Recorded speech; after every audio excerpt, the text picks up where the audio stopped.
Assalomu alaykum hurmatli kanalimiz kuzatuvchilari.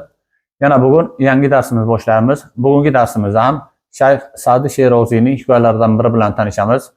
Avvalgilardan farqli o'laroq, avval o'zbekcha tarjimasi bilan, keyin esa asl forsiy matn bilan tanishamiz.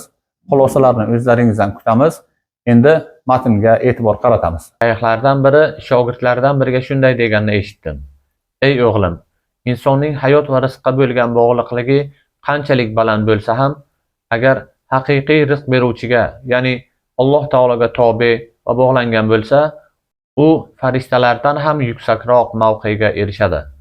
Alloh taolo seni hali nutfa holida bo'lib, o'z holingdan bexabar bo'lgan paytingda ham unutib qo'ymadi. Senga ruh, nafs, tabiat, aql zakovat, go'zallikni anglash, so'zlash qudrati, fikr va aqlni va bundan tashqari juda ko'plab in'omlarni berdi. O'ng barmog'ingni tartibga solib, otning yelkasiga qo'yilgan egardek ikki qo'lingga terib qo'ydi.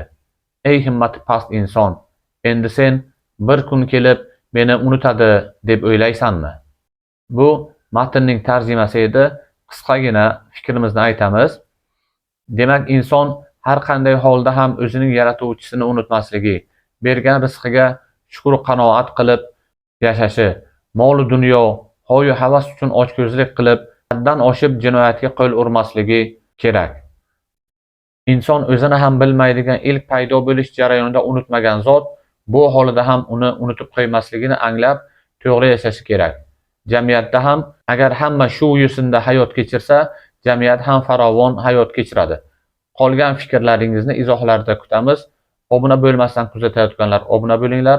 Endi matnning asl forsiy variantini o'qiymiz.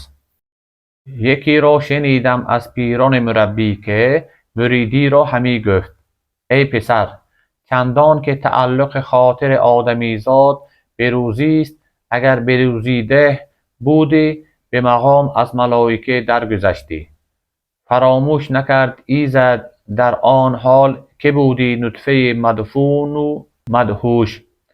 روانت داد و طبع و عقل و ادراک، جمال و نطق و رای و فکرت و هوش. 10 انگشت مرتب کرد بر کف، 2 بازویت مرکب ساخت بر دوش. کنون پنداری ای ناچیز همت، که خواهد کردنت روزی فراموش.